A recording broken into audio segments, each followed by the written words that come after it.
ಎಲ್ರಿಗೂ ನಮಸ್ಕಾರ. Welcome back to mixed meal with Mahalakshmi YouTube channel. Pongal ಬಿಸಿ ಬಿಸಿ ಇದ್ರೆ ತಿನ್ನಕ್ಕೆ ಚೆನ್ನಾಗಿರುತ್ತೆ, ಬಟ್ ಲಂಚ್ ಬಾಕ್ಸಿಗೆ ತಗೋಗೋಷ್ಟರಲ್ಲಿ ಗಟ್ಟಿ ಆಗಿಬಿಡುತ್ತೆ, ಇಷ್ಟನೇ ಆಗಲ್ಲ ಅನ್ನೋರು ಒಂದ್ಸಲ ಈ ಥರ ಮಸಾಲ ಕಿಚಡಿ ಟ್ರೈ ಮಾಡಿ.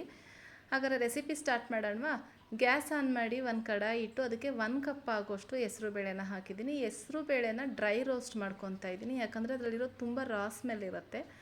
ಹಾಗಾಗಿ ಲೈಟಾಗಿ ಅದನ್ನು ಫ್ರೈ ಮಾಡ್ಕೊಬೇಕು. ಫ್ರೈ ಮಾಡ್ಕೊಂಡಾದಮೇಲೆ ಇವಾಗಂತೂ ಹಸಿ ಅವರೆಕಾಯಿ ಸೀಸನ್ನು, ಸೊ ಹಾಗಾಗಿ ನಾನು 1 ಕಪ್ ಹಸಿ ಅವರೆಕಾಯಿನೂ ತೊಗೊಂಡಿದ್ದೀನಿ. 2 ವಾಶ್ ಮಾಡಿ ನೀಟಾಗಿ 1 ಕಪ್ ಆಗೋಷ್ಟು ನೀರು ಹಾಕಿ ಬೇಯೋಕ್ಕಿಡೋಣ. ಒಂದು 50% ಬೆಂದರೆ ಸಾಕು, ತುಂಬ ಬೇಯಿಸ್ಕೊಳ್ಳೋ ಅವಶ್ಯಕತೆ ಇಲ್ಲ. ಇದು ಬೇಯೋಷ್ಟರಲ್ಲಿ ಒಂದು ಚಿಕ್ಕದಾಗೆ ಮಸಾಲೆ ಮಾಡ್ಕೊಳ್ಳೋಣ. ಮಸಾಲೆಗೆ ನಾನಿಲ್ಲಿ 1 ಕಪ್ ಆಗೋಷ್ಟು ಅಂದರೆ ಚಿಕ್ಕ ಕಪ್ ಆಗೋಷ್ಟು ಒಣ ಕೊಬ್ಬರಿ ತೊಗೊಂಡಿದ್ದೀನಿ, ಒಂದು ಅರ್ಧ ಇಂಚಷ್ಟು ಶುಂಠಿ, ಒಂದು 5ರಿಂದ 6 ಹಸಿಮೆಣ್ಸಿನ್ಕಾಯಿ, 1 ಟೇಬಲ್ ಸ್ಪೂನ್ ಜೀರಿಗೆ, 1 ಟೇಬಲ್ ಸ್ಪೂನ್ ಮೆಣಸನ್ನ ನೀರು ಹಾಕದೆ ಡ್ರೈ ಆಗಿ ಪೌಡ್ರ್ ಮಾಡ್ಕೊಬೇಕು. ನೋಡ್ತಾ ಇದ್ದೀರಲ್ಲ, ಇಷ್ಟು ಪೌಡ್ರ್ ಆದರೆ ಸಾಕಾಗುತ್ತೆ. ಯಾವುದೇ ಥರ ನೀರು ಹಾಕಬೇಡಿ. ಇದನ್ನು ಸೈಡಲ್ಲಿ ಇಟ್ಟು ಒಗ್ಗರಣೆ ಮಾಡ್ಕೊಳ್ಳೋಣ. ನೆಕ್ಸ್ಟು ಗ್ಯಾಸ್ ಆನ್ ಮಾಡಿ ಒಂದು ಕುಕ್ಕರ್ ಇಟ್ಟಿದ್ದೀನಿ. ಅದಕ್ಕೆ 4ರಿಂದ 5 ಟೇಬಲ್ ಸ್ಪೂನ್ ಆಯಿಲು, ಒಂದು ಅರ್ಧ ಟೇಬಲ್ ಸ್ಪೂನ್ ಆಗೋಷ್ಟು ಮೆಣಸು, ಒಂದು ಅರ್ಧ ಟೇಬಲ್ ಸ್ಪೂನ್ ಆಗೋಷ್ಟು ಜೀರಿಗೆ ಹಾಕ್ತಾಯಿದ್ದೀನಿ. ಜೀರಿಗೆ ಹಾಕಾದ್ಮೇಲೆ ಒಂದು ಸ್ವಲ್ಪ ಕರಿಬೇವಿನ ಸೊಪ್ಪು, ಒಂದು 1/4 ಟೀ ಸ್ಪೂನ್ ಆಗೋಷ್ಟು ಇಂಗು, ಇಷ್ಟನ್ನು ಫ್ರೈ ಮಾಡ್ಕೊಬೇಕು. ಇದು ಫ್ರೈ ಮಾಡಾದಮೇಲೆ ನಾವು ರುಬ್ಬಿರೋ ಅಂತಹ ಮಸಾಲೆನ ಹಾಕ್ತಾಯಿದ್ದೀನಿ. ಮಸಾಲೆನೂ ಒಂಚೂರು ಸ್ಮೆಲ್ ಹೋಗೋ ತನಕ ಫ್ರೈ ಮಾಡ್ಕೋಬೇಕು ನಾವು, ಯಾಕಂದರೆ ಹಸಿದಾಗೆ ರುಬ್ಬಿರೋದ್ರಿಂದ. ಒಂಚೂರು ಸ್ಮೆಲ್ ಹೋಗೋ ಗಂಟ ಫ್ರೈ ಮಾಡಿ ನಾನೊಂದು ಚಿಕ್ಕ ಗ್ಲಾಸಲ್ಲಿ ಅಕ್ಕಿನ ವಾಶ್ ಮಾಡಿ ಇಟ್ಟಿದ್ದೆ, ಅದನ್ನು ಕೂಡ ಎಲ್ಲ ನೀರನ್ನ ಫಿಲ್ಟ್ರ್ ಹಾಕಿ ಅಕ್ಕಿ ಮಾತ್ರ ಸೇರಿಸ್ತಾ ಇದ್ದೀನಿ. ಈ ಮಸಾಲೆ ಜೊತೆನ ಅಕ್ಕಿನ ಒಂದು 5 ಮಿನಿಟ್ಸ್ನ ನೀಟಾಗಿ ಫ್ರೈ ಮಾಡೋಣ.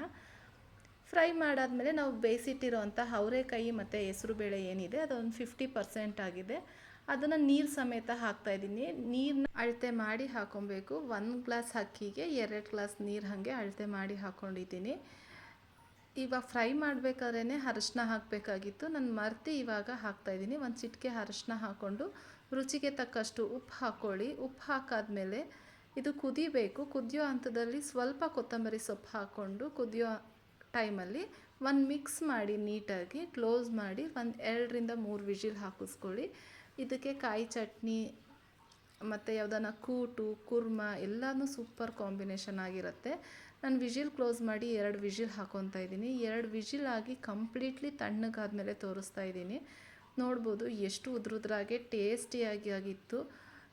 ಒಂದ್ಸಲಿ ಟ್ರೈ ಮಾಡಿ, ಈ ರೆಸಿಪಿ ತುಂಬ ಚೆನ್ನಾಗಿ ಬರುತ್ತೆ. ಐ ಹೋಪ್ ಈ ವಿಡಿಯೋ ಎಲ್ಲರಿಗೂ ಇಷ್ಟ ಆಗಿದೆ ಅಂದ್ಕೊತೀನಿ. ಇಷ್ಟ ಆಗಿದ್ರೆ ದಯವಿಟ್ಟು ಲೈಕ್ ಮಾಡಿ, ಶೇರ್ ಮಾಡಿ, ಕಮೆಂಟ್ ಮಾಡಿ. ಸಬ್ಸ್ಕ್ರೈಬ್ ಆಗಿಲ್ಲ ಅಂದರೆ ಪ್ಲೀಸ್ ನನ್ನ ಚಾನಲ್ನ ಸಬ್ಸ್ಕ್ರೈಬ್ ಮಾಡಿಕೊಂಡು ಹೊಸಬ್ರಿಗೆ ಸಪೋರ್ಟ್ ಮಾಡಿ ಅಂತ ಕೇಳ್ತಾ ಇದ್ದೀನಿ. ನಾನು ಇದನ್ನು ಕಾಯಿ ಚಟ್ನಿ ಜೊತೆ ಸರ್ವ್ ಮಾಡ್ತಾಯಿದ್ದೀನಿ. ಟೇಸ್ಟ್ ಮಾತ್ರ ಅದ್ಭುತವಾಗಿತ್ತು. ಇದೇ ಥರ ಸಿಂಪಲ್ ಆ್ಯಂಡ್ ಟೇಸ್ಟಿ ರೆಸಿಪಿಗಾಗಿ ನಮ್ಮ ಚಾನಲ್ನ ವಾಚ್ ಮಾಡಿ. Keep supporting. Thank you for watching. ಇದೇ ಥರ ಸಿಂಪಲ್ ರೆಸಿಪಿಯೊಂದಿಗೆ ಮತ್ತೆ ಬರ್ತೀನಿ. ಬಾಯ್.